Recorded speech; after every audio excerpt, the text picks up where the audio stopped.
Bismillahirrahmanirrahim. Assalamualaikum warahmatullahi wabarakatuh.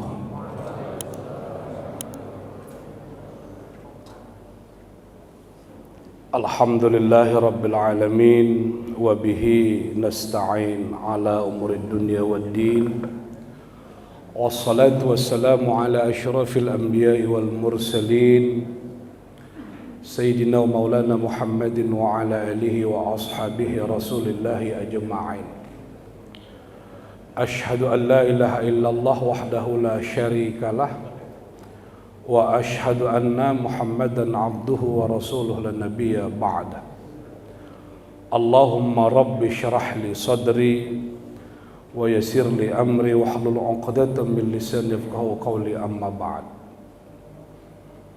Bapak Ibu jamaah salat subuh yang dirahmati Allah Subhanahu wa taala.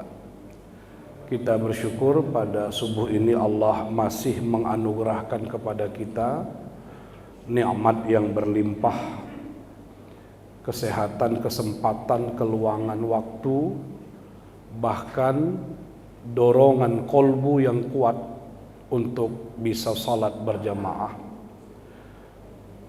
Dorongan yang kuat untuk selalu hadir di majelis ilmu, majelis yang malaikat membentangkan sayapnya dalam tanda petik, majelis yang disenangi oleh Rasulullah. Kita nanti lanjutkan dengan bersilaturahim. Semuanya ini menjadi amal saleh, amal baik yang kita berharap akan kekal. Al-baqiyat as-salihat, bukan amal saleh yang sirna, yang mudah pupus karena sikap kolbu kita, tapi amal saleh yang kekal di sisi Allah Subhanahu wa taala.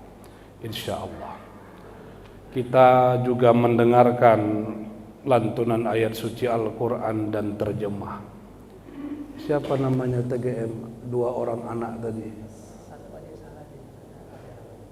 Ya, namanya tak tahu ya. Lain kali namanya dicatat, namanya disebut. Itu penting Bapak Ibu. Yang baca Quran tadi siapa namanya? Yang terjemah hebat, berwatak dia membaca terjemahan. Awak pun macam tertusuk-tusuk kolbu awak. Retorikanya bagus. Bisalah nanti kalau belum ada hadiah yang lebih besar, minimal 2 piring martabak lah. Apresiasi. Kita bahagia anak-anak yang mampu menghayati kandungan makna Al-Quran. Dia mengerti apa yang dia baca. Bapak Ibu sekalian, ada 3 surah dalam Al-Quran itu yang bertaut erat ya. At-Taghabun, At-Talaq, dan At-Tahrim. Ketiga surah ini ujungnya adalah penguatan keluarga, keutuhan keluarga. Sampai-sampai pada surah At-Talaq Allah memberikan aturan perceraian itu sendiri pun ujungnya haruslah ma'ruf. Perceraian yang menyakitkan itu ujungnya haruslah tetap kebaikan, bukan kehancuran. Itu nuansa pada surah At-Talaq, At-Taghabun, At-Talaq, At-Tahrim. Dan 2 surah At-Talaq dan At-Tahrim itu berkaitan dengan keluarga Nabi. Kenapa ini menjadi penting Bapak Ibu? Mengapa kita harus kembali meninjau ulang keluarga kita? Dalam arti bukan sebatas menjalani ritual kehidupan, tapi memperhatikan dengan amat seksama apa sebenarnya yang terjadi perkembangan pada anak-anak kita, apa yang terjadi perkembangan pada sanak famili kita. Ini penting. 25 November itu hari guru. Tapi pada saat itu seorang yang bernama Farid, usia 16 tahun, anak SMKN, harus merenggang nyawa dan itu disaksikan banyak orang. Di pom bensin Desa Helvetia. Dia tewas dalam sebuah peristiwa tawuran. Dia dibantai oleh teman-temannya. Dia kehabisan darah.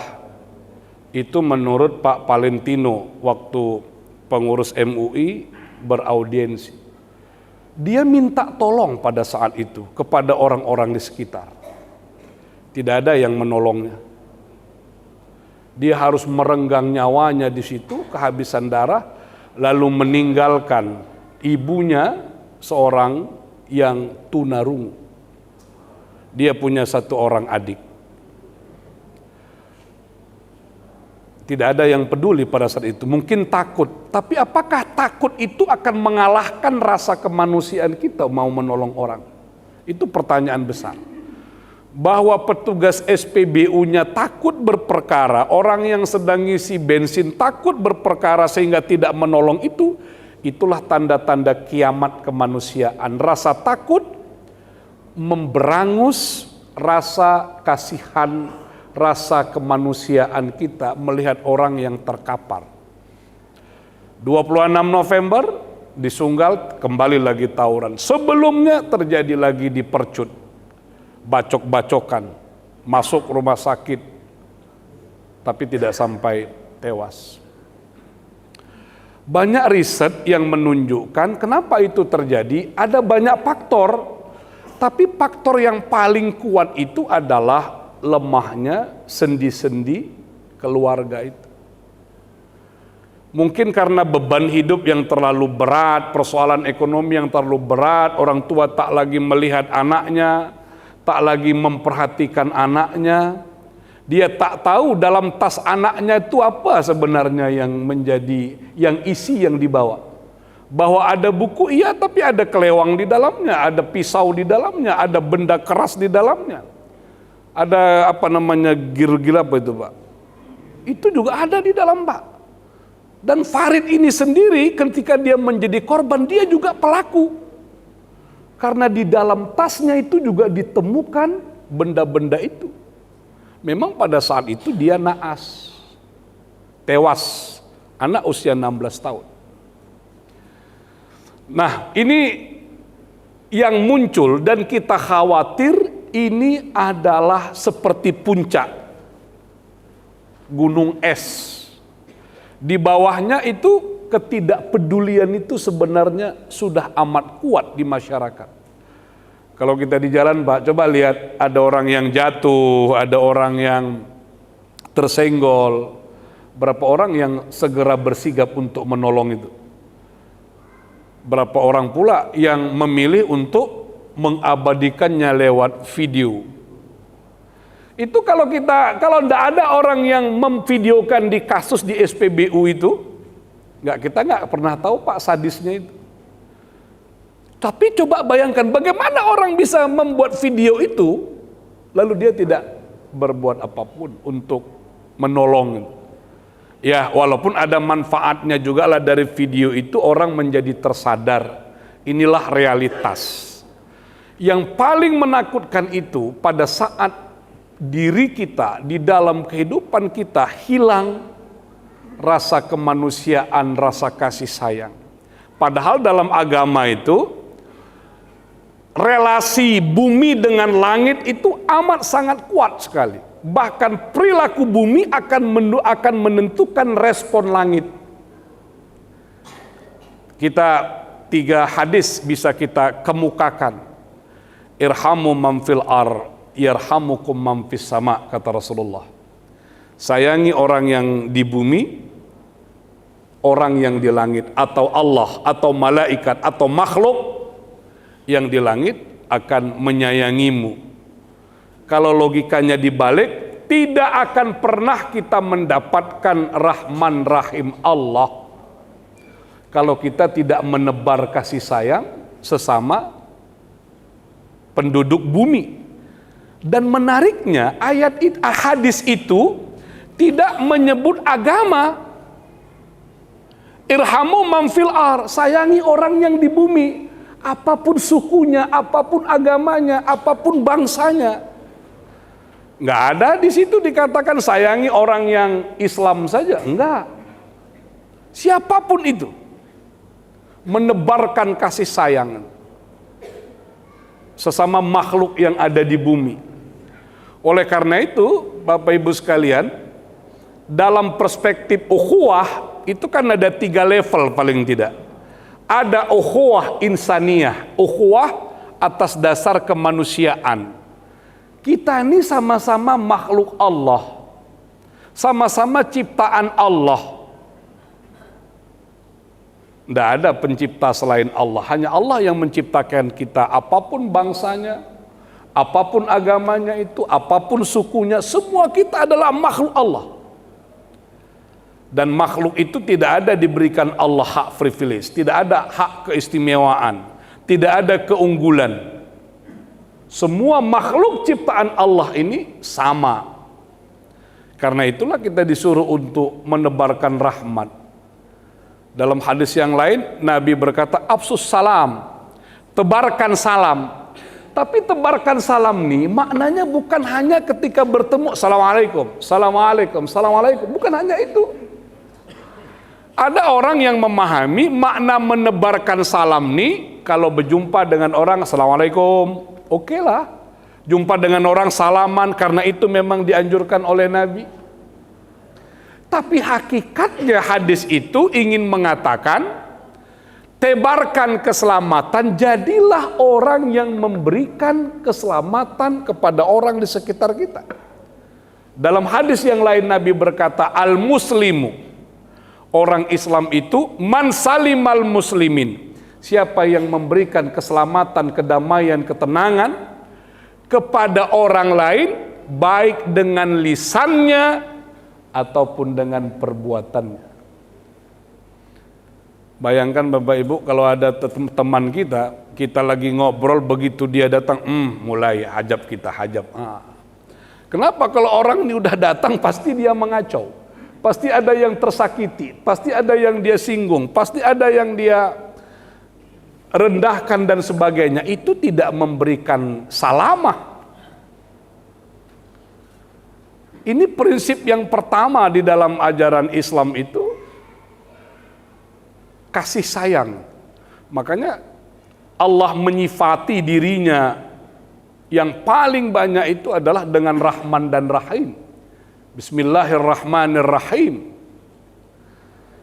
Memang ada problem bahasa, begitu Rahman Rahim ini diterjemahkan ke dalam bahasa Indonesia, maknanya menjadi menjadi kabur. Rahman Rahim, yang maha pengasih lagi maha penyayang. Tapi lama-lama kita bisa merenungkan Bapak Ibu, kenapa terjemahannya Rahman Rahim, pengasih dan penyayang? Karena memang kita nggak punya padanan kosakata lain untuk memahami Rahman dan Rahim. Kalau ibu-ibu ditanya, pilih mana, dikasihi atau disayangi? Ibu-ibu pasti jawab dua-dua Ustadz gitu. Karena ibu-ibu nggak mau satu, dua-dua. Pengen Rahman, pengen Rahim sekaligus. Ya. Kalau kita bawa ke dalam tafsir, itu luar biasa Pak maknanya. Makna Rahman itu adalah kasih sayang Allah yang bersifat universal. Siapapun akan diberikan rahman oleh Allah, hatta makhluknya yang engkar, makhluknya yang kufur, makhluknya yang tidak mematuhi perintahnya, tapi masih mendapatkan rahmannya Allah. Maka rahman itu bagaikan sinar matahari yang menyinari seluruh semesta. Tidak ada pengkhususan Allah sinar matahari untuk orang yang salat subuh. Tidak ada pengkhususan Allah sinar matahari untuk orang yang berpuasa. Tidak, semua dapat. Itulah makna Rahman. Kalau kita mencontoh rahmannya Allah, maka kasih sayang itu ditebarkan kepada seluruh makhluk di muka bumi ini. Terlepas kalau kita bertetangga, Tetangga kita yang berbeda agama pun harus dipastikan nyaman bertetangga dengan kita. Harus dipastikan dia selamat, dia senang bertetangga dengan kita. Itu rahman. Memang kalau rahim itu berbeda. Rahim itu adalah kasih sayang Allah yang diberikannya kepada hamba-hambanya yang saleh, hamba-hambanya yang beriman, hamba-hambanya yang beramal. Maka rahman hanya di dunia, rahim itu di dunia dan di akhirat. Itu rahim. Irhamu man fil ardi yarhamukum man fis sama. Dalam kajian etika ada dua etika Bapak Ibu. Ada namanya etika otonom, ada namanya etika heteronom.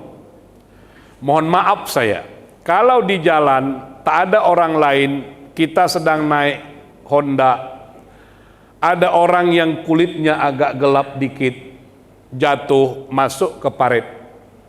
Awak tengok, memang agak gelap sedikit kulitnya. Mau tidak kita nolongnya itu? Atau bukan seperti bangsa kita. Kita lihat pada tubuhnya ada tanda-tanda agamanya pun tak sama dengan kita. Maukah kita menolong orang itu? Apakah ketika menolong orang harus lihat dulu ini sukunya apa, agamanya apa? Kalau itu kita perpegangi Pak, etika kita itu etika heteronom. Kita berbuat baik karena orangnya.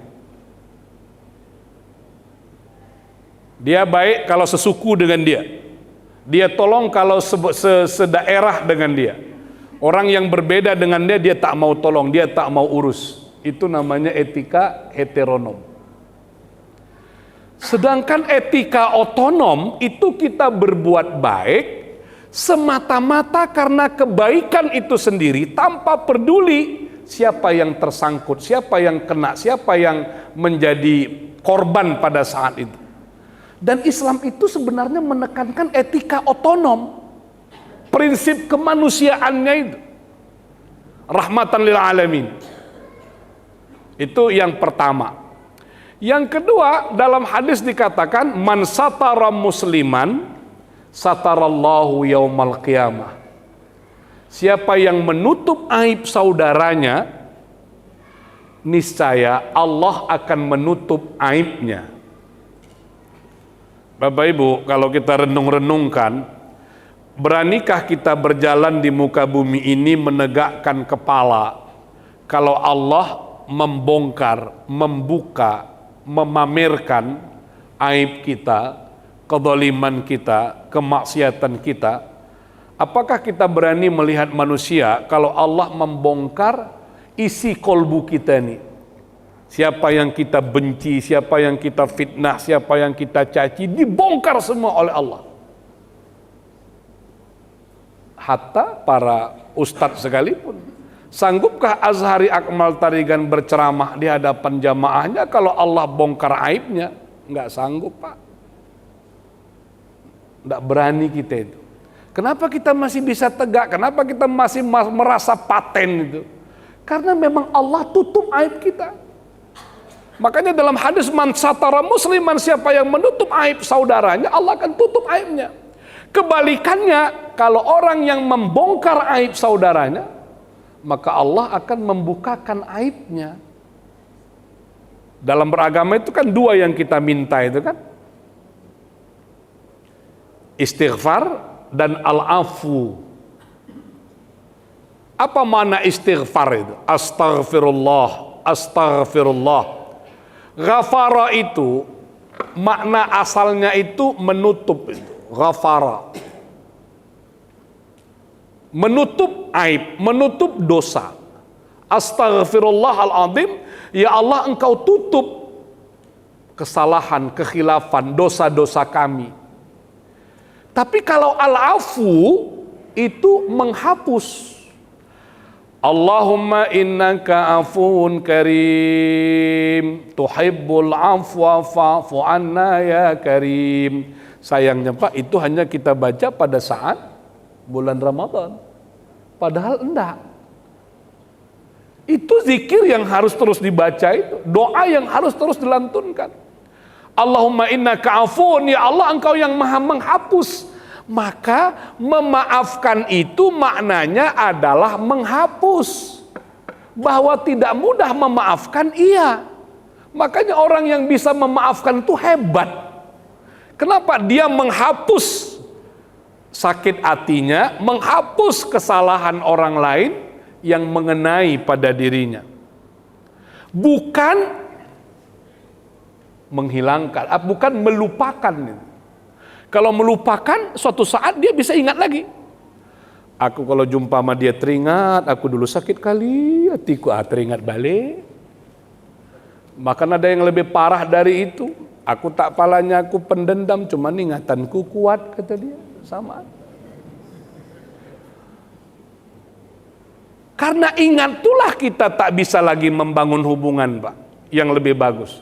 Kalau Bapak pernah ditipu orang, Ibu pernah ditipu orang dalam bisnis, dalam apa segala macam, mungkin Bapak bisa memahami, mungkin Bapak Ibu bisa memaafkan. Tapi kalau ditawari untuk melanjutkan kerjasama berikutnya, Bapak mau nggak? Tobat, tobat, tobat.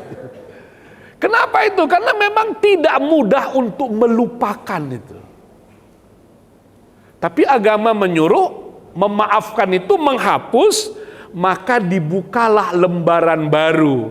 Itu hebatnya Al-Quran itu, perintah memaafkan dalam Quran diikuti dengan perintah membuka lembaran baru. Jangan menulis di atas tulisan yang sudah kena tip X. Akan berbekas. Tapi buka lembaran baru. Al-afwu menghapus. Berat, Pak, iya. Menghapus, tapi harus dihapus. Kalau istighfar itu paling tidak, ya Allah, engkau tutup aibku, engkau tutup khilafku, engkau tutup dosa-dosaku.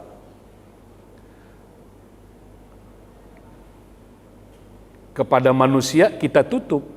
Apalagi sekarang Bapak Ibu, kita memiliki media yang cukup banyak. Jari-jari kita ini akan amat mudah mengumbar aib, mengumbar kelemahan, mengumbar kejelekan orang lain. Hanya hitungan menit kita sudah bisa menyebarkan keburukan-keburukan orang lain. Makanya problem media sosial di Indonesia sekarang ini adalah hoax itu. Yang terbaru, Pak, coba Bapak bayangkan itu. Kemarin di Garut gempa. Lalu orang memposting gempa Cianjur, itulah dia katakan gempa Garut. Kita melihat, waduh, kenapa penderitaan tidak habis-habis? Baru ada klarifikasi bahwa di Garut ada gempa, iya gitu. Tapi tidak menimbulkan korban seperti yang di Cianjur. Tapi orang coba bayangkan begitu, nggak ada merasa beban untuk menteror, untuk memberikan informasi yang buruk. Maka sekarang muncul istilah kesolehan digital, kesolehan di ruang maya. Ada nanti orang yang soleh di masjid tapi tidak soleh di ruang maya, tidak soleh di ruang digital, menyebarkan berita bohong, menyebarkan berita hoax, memfitnah, memprovokasi. Maka Bapak Ibu, sebelum kita menyaksikan sebuah berita yang kita yakini benar, tak usah, dalam Quran itu sudah diingatkan, in ja'akum fasiqum binaba'in fatabayyanu. Kalau datang orang fasik memberikan kabar berita kepadamu, cek and recheck. Jelas dulu. Bahkan kita bisa mendapatkan sumber dari informasi, dari informan pertama, dari sumber utamanya. Nah, menutup aib saudara, Bapak Ibu, bukan berarti membiarkan keburukan, bukan berarti membiarkan kejelekan. Tidak. Kita harus tetap dakwah, tapi dakwahnya itu personal. Kawan, ku tengok kemarin kau buat ini, kau lakukan ini, kau buat seperti ini, itu tidak baik, itu nggak bagus. Dampaknya buruk, dampaknya jelek. Udahlah, jangan lagi itu. Kita menghubunginya secara personal, bukan mengumbarnya di Facebook, di WhatsApp, segala macam. Tapi memang kadang-kadang Bapak Ibu susah juga ada orang yang berbahagia kalau melihat keburukan temannya tersebar seluruhnya. Sama juga dengan ada orang yang kupingnya ini gatal kalau tak mendengar aib saudaranya setiap hari. Maka begitu jumpa dengan kawannya, cemana, ada berita baru, ada gosip baru, ada apa baru. Dia pengen sekali mendengar yang buruk-buruk itu, Masya Allah. Ya, menutup aib sekali lagi bukan membiarkan kejahatan itu. Malah kita salah, Pak. Man ra'a minkum mungkaran, siapa yang melihat kemungkaran di hadapan matanya, falyughayyir biyadihi, maka robah dengan tangannya. Kalau tidak sanggup, fabilisani, dengan lisan. Kalau tak mampu juga, fabiqalbi, dengan kolbunya. Wadzalika adhaful iman. Itulah iman yang paling lemah. Tapi tak boleh kita sampai lompat pada yang ketiga. Aku tak bisa merubahnya itu, aku tak bisa mengingatkannya itu, aku tak bisa. Enggak, Pak. Orang harus mencoba dengan lisan. Kita bisa japri orang lain. Kawan, tanda sayangku kepadamu, kuingatkan yang begini tak bagus. Udahlah, tak usah lagi dilakukan. Itu upaya kita, Pak, untuk mencegah kemungkaran-kemungkaran itu. Yang ketiga, apa kata Nabi? Allahu fi aunil abdi, maka al abdu fi auni akhi. Allah akan menolong hambanya selama hamba itu menolong saudaranya. Coba lihat itu, Pak, relasi bumi dengan langit itu. Kalau ingin mendapatkan kasih sayang langit, sayangi orang yang di bumi. Kalau aib kita ingin ditutup Allah, tutup aib saudara kita. Kalau kita mendapat bantuan Allah, bantu orang-orang yang ada di bumi. Jadi kalau begitu Bapak Ibu sekalian, nilai-nilai kemanusiaan itu kuat sekali dalam Islam. Tadi sudah kita katakan ukhuwah wataniyah, ukhuwah insaniyah sebagai manusia.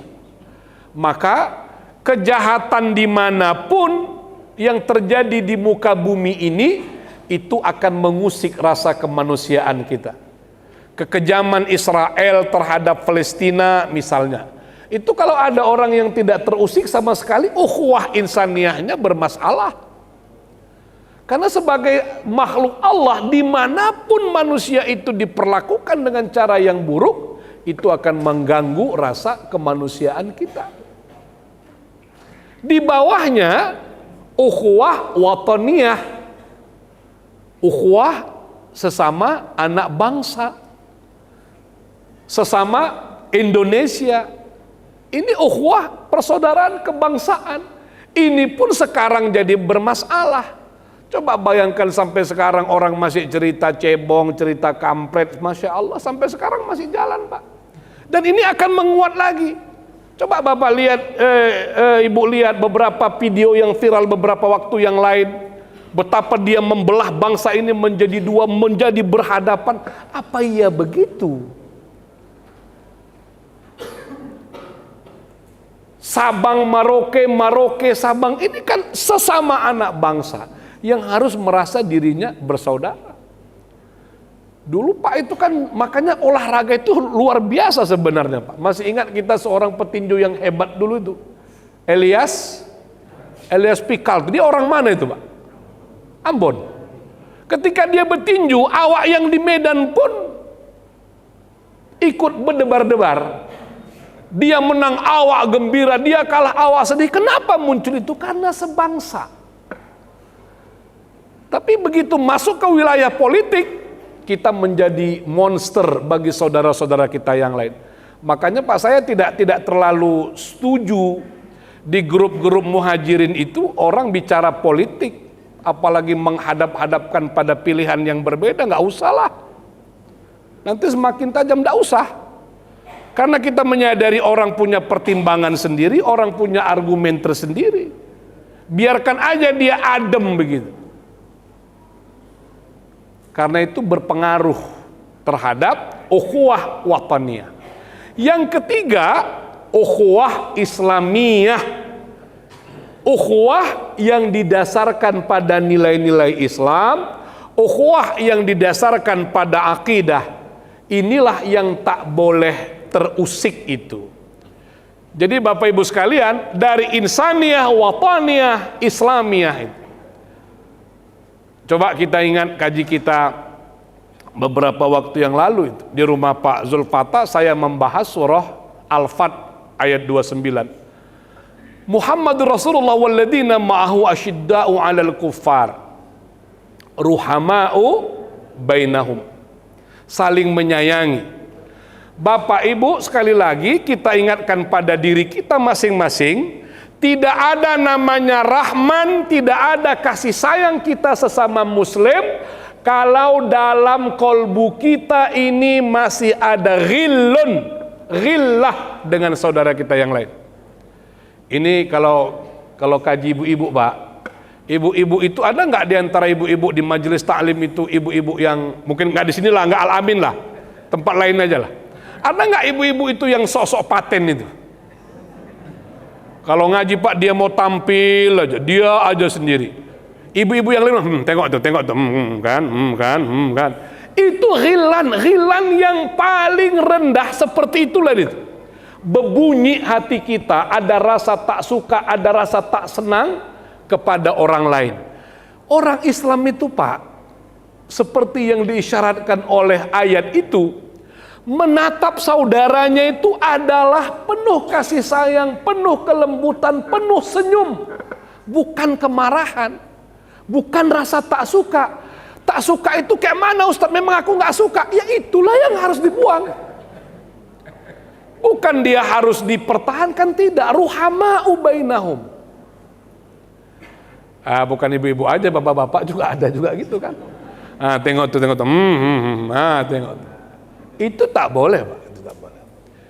Makanya saya selalu katakan itu Pak, pada takbir yang keempat kita diingatkan itu.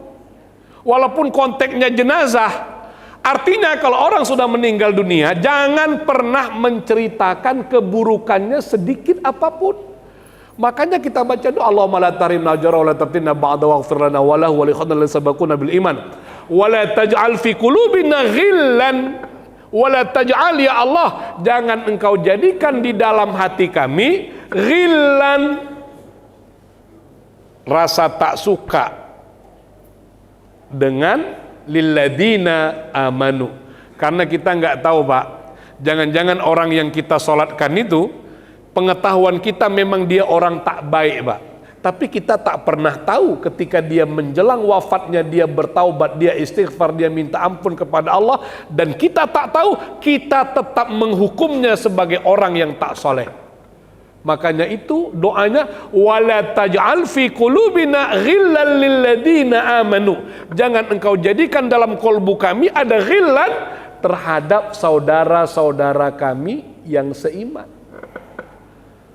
Makanya aneh kalau ada bangsa ini presidennya udah lama meninggal, dicaci, dihina segala macam, naudzubillah, anda itu Pak. Itu ghillan, itu perilaku yang paling buruk, apalagi orang yang sudah meninggal dunia. Bapak Ibu sekalian, inilah prinsip-prinsip yang amat penting dalam Islam itu. Dan itu harus dimulai di dalam keluarga. Makanya kalau kita nanti lihat di At-Taghabun itu, sebelum surah At-Talaq, Allah mengingatkan, ya ayyuhalladzina amanu inna min azwajikum wa auladikum aduwwan lakum fahdharuhum. Memang ada potensi anak, ada potensi istri. Jadi ini memang tidak bisa dikaji sekali Pak. Insya Allah kita lanjutkan kaji ini ya. Karena memang dalam keluarga itu poros utamanya adalah suami. Maka ayat At-Taghabun, At-Talaq, At-Tahrim itu muatannya pada suami. Anakmu, istrimu itu berpotensi jadi musuh bagimu.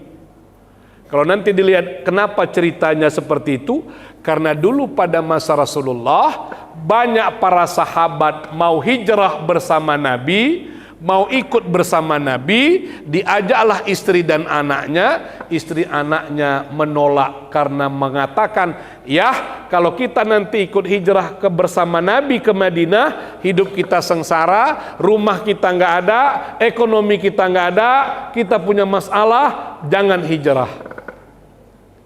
Padahal suaminya, ayahnya ingin ikut bersama Nabi. Tapi apa kata Quran itu? Wa in ta'fu wa tasfahu wa taghfiru fa innallaha ghafurur rahim. Kalaupun walaupun istri dan anakmu seperti itu, maafkan, lapang dada, ampuni mereka, dan di dalamnya implisit didik, ajarkan, ingatkan, edukasi anak dan istrimu itu supaya mengerti.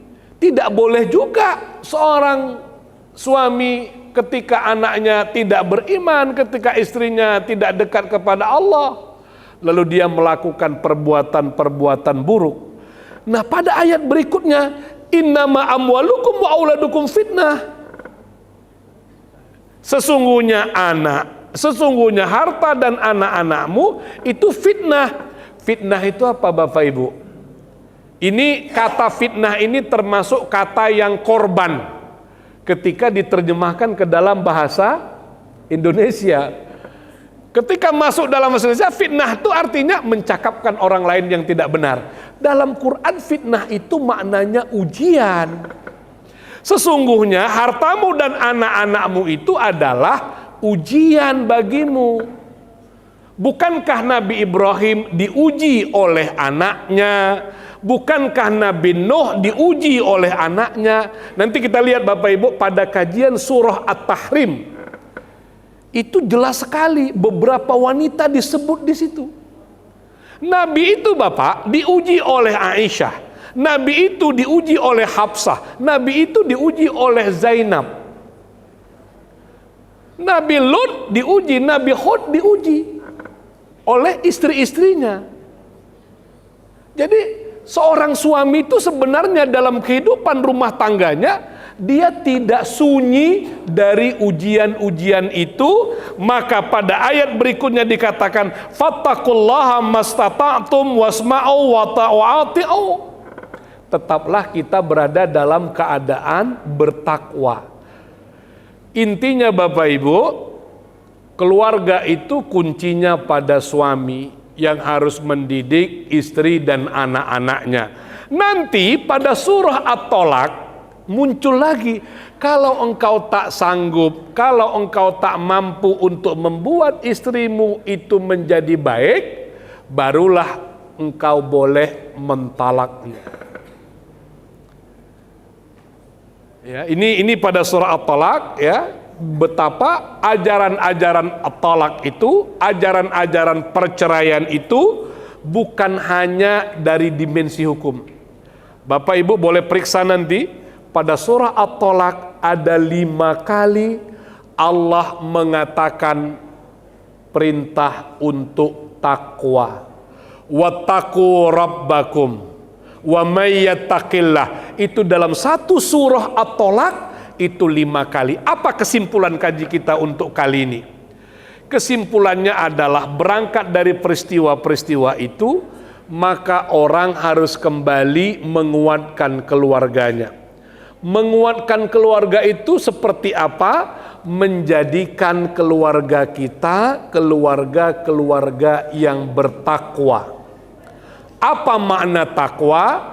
Takwa itu makna dasarnya adalah imtithalu awamirillah wajtinabun nawahih, menjunjung tinggi perintah Allah, menjauhi larangannya. Itu yang dimaksud takwa.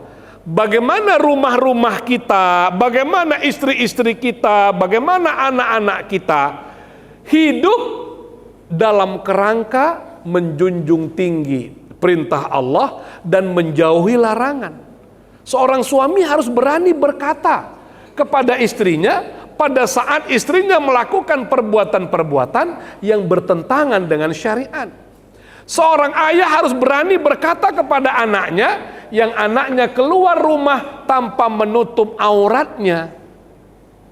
Harus berani menegur anaknya yang keluar dari rumahnya tanpa menutup auratnya.